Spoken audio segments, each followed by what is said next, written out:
भिखारी से अमीर बनने की प्रेरणादायक कहानी। किसी शहर में रामू नाम का एक भिखारी रहता था।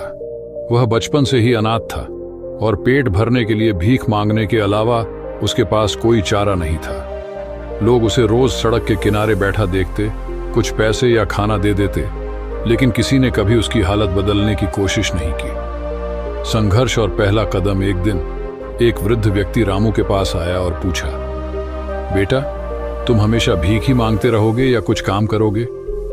रामू ने कहा, बाबा, मेरे पास कोई हुनर नहीं है, मैं क्या कर सकता हूं?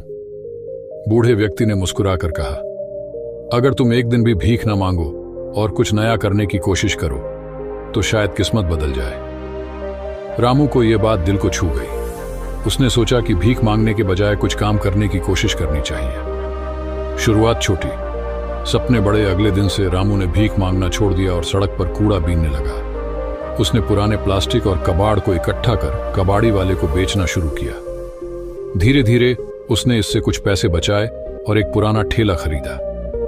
अब वह ठेले पर फल बेचने लगा। मेहनत और ईमानदारी से उसका काम चल निकला।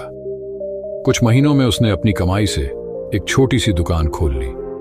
मेहनत रंग लाई। रामू की ईमानदारी और सस्ते दामों की वजह से उसकी दुकान मशहूर हो गई। वह और भी मेहनत करने लगा, अपनी दुकान को बड़ा किया और अन्य सामान भी बेचना शुरू किया। कुछ वर्षों बाद उसकी मेहनत ने उसे एक सफल व्यापारी बना दिया। अब वह वही आदमी था जिसे कभी लोग भिखारी समझते थे, लेकिन अब उसके पास अपनी खुद की दुकानें और एक अच्छा घर था। सबक। रामू की कहानी हमें सिखाती है कि कोई भी परिस्थिति स्थायी नहीं होती। मेहनत, ईमानदारी और आत्मविश्वास से कोई भी व्यक्ति अपनी किस्मत बदल सकता है। अगर सोच बदलें और हिम्मत करें तो गरीबी से अमीरी तक का सफर भी मुमकिन है।